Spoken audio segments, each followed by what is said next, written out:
Okay, we're going to talk about how to multiply fractions today. So if I was to take two fractions, any two, let's say 2/9 multiplied by 4/5. The rule for multiplying fractions is super easy. You cover the bottom two numbers with your hand and you say the top two numbers. 2 times 4. 2 times 4 is 8. Put the division line in the same place. And then the bottom two, 9 times 5, 45. Then you look at both of these numbers and you say, can they be simplified? No. So this would be your final answer. So that's how easy multiplying fraction is. It's much easier than adding or subtracting because you don't have to have the same number in the denominator. Okay? This one here in English we call the numerator. But you don't call it that, do you? What do you call it in Swedish? Number. No, you No, don't. wait, no. Tell her. Yeah. And this one in English, the one underneath the division line, we call it the denominator. So this is the one you talk about most often when it comes to fractions, because the denominator is so important when you're adding and subtracting. And this is the one that you call Number. and it's the way you remember, isn't it? Don't you have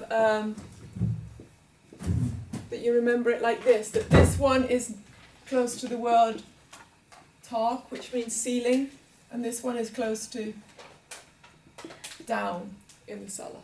That's the way that you remember T for telja and N for nämnare. So, multiplying fractions, super easy. You take the top two numbers, multiply them together, bottom two numbers, multiply them together, that's your answer. Then you see if you can simplify them. Let's take another couple. If we took 3/7 and 4/9. 3 times 4 is 12. 7/9, 63. But we should be able to see that both of these numbers are divisible by 3. So we're not ready here. If we divide top and bottom by 3, 12 divided by 3 is 4. 63 divided by 3, 3 is going to 6 2 times, and 3 to 3 1 time. So we get that the final answer is 4/21. And you must always simplify your fractions if it's possible. Do you remember the rule of knowing whether a number is divisible by 3? 6 and 3 is 9, 9 is divisible by 3. 1 plus 2 is 3, 3 is divisible by 3. 3s are really easy to find out if a number is divisible by 3. You add up the sum of the numbers. So if I was wondering, 2,142, is that divisible by 3? There's a special rule for that. Add 2 plus 1 plus 4 plus 2. Add these numbers together, ignoring that this one is really thousands, this is hundreds. You get 6, 7, 8, 9. 9 is divisible by 3, and therefore this number is divisible by 3. So, wondering whether a number is divisible by 3 is really easy using this rule. Let's prove to ourselves that it's true. Let's divide it by 3. Make sure I'm not kidding you. 3 is into 21, 7 times. 3 is into 4, 1 time, 1 left over. 3 is into 12, 4 times. Okay? That rule always works for 3s. Okay, that was two normal fractions multiplied together. What do we do then when we have mixed fractions? When we have mixed fractions, we have to convert them into top-heavy fractions. So let's take this number here, 3 times 1¼ The easiest way, I think, is to change this one into a top-heavy fraction. What is a top-heavy fraction? Well, it means instead of having 1¼ you have everything in quarters. So I want to change this 1 into quarters as well. Let's think what the number 1 is. 1 is actually the same as 4 quarters, isn't it? plus the 1/4 that I have there, giving me 5/4. So this 1 1/4 is exactly the same as 5/4. You can think of it like this, or you can think of doing it the way that I've shown you, where you start from here and you do multiply, and then you move over here and you do add. So 4 times 1 is 4, 4 plus 1 is 5, so you get 5/4. Now it's very easy to multiply. The 3 is the same. Let's change this into a fraction as well, a top-heavy fraction. 3 is the same as 3 divided by 1. Agreed? Yeah?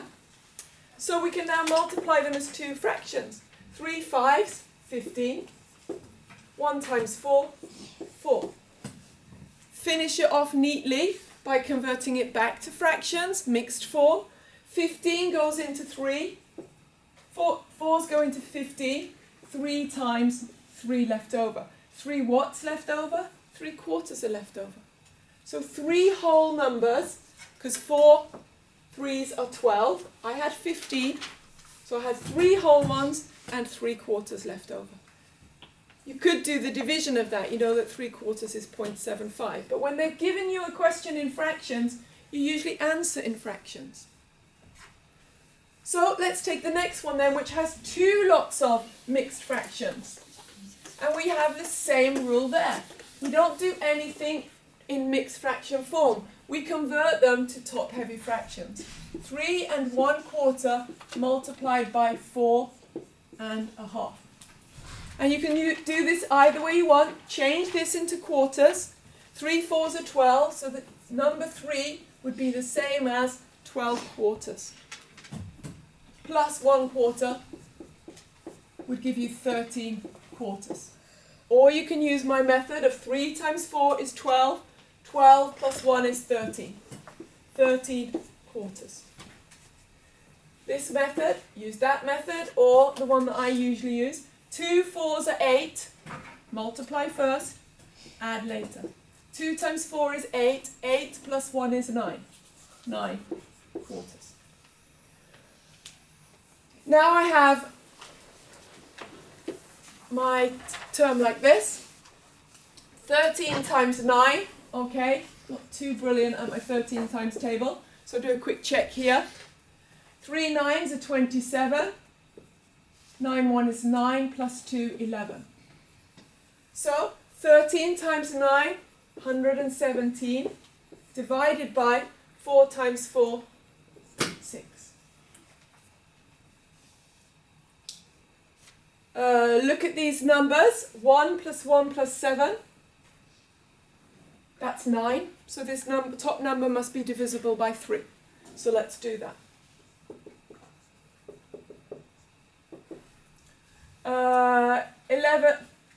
3 is into 11, go 3 times, 2 left over.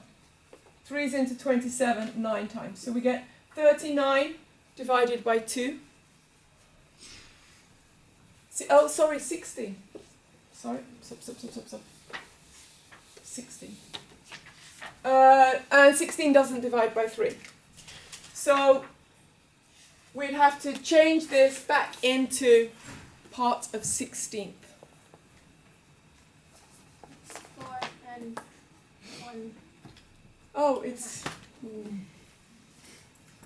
Okay, messed that one up, didn't I?